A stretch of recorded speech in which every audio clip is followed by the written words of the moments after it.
നാരങ്ങയിലുണ്ടല്ലോ ഈ സമയത്ത് കാണുന്ന ഒരു വലിയ പ്രശ്നമാണ് സെർക്കോസ്പോറ ലീഫ് സ്പോട്ട് എന്ന് പറയുന്ന സാധനം. ഇതൊരു ഫംഗൽ ഡിസീസാണ്. ആദ്യം തന്നെ ഗ്രേഷ് കളറിലുള്ള ഒരു ബ്രൗൺ സ്പോട്ടാണ് ലീഫിലുണ്ടാവുക.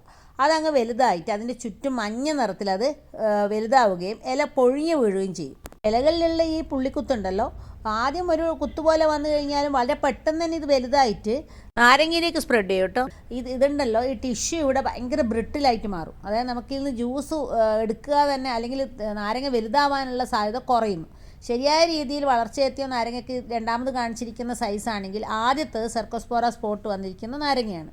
ഇത് വളരെ പെട്ടെന്ന് തന്നെ സ്പ്രെഡ് ചെയ്യുന്നത് കൊണ്ട് നമ്മൾ ഈ ഫംഗസിനെ നിയന്ത്രിക്കുന്നതിനായിട്ട് സൂഡോമോണാസ് 20 ഗ്രാം 1 ലിറ്റർ വെള്ളം എന്നുള്ള തോതിൽ കലക്കി തളിക്കുകയും വേണം, തടത്തിൽ ഒഴിച്ചു കൊടുക്കുകയും വേണം. പുളിരസം കളയുന്നതിനായിട്ട് വർഷത്തിൽ 2 തവണ 1/2 കിലോഗ്രാം പൊടിഞ്ഞ കുമ്മായം ചേർത്ത് കൊടുക്കാം. 15 ദിവസത്തിന് ശേഷം ട്രൈക്കോഡെർമ എൻറിച്ച്ഡ് ആയിട്ടുള്ള ജൈവവളം 10 കിലോഗ്രാം ചേർത്ത് കൊടുക്കാം.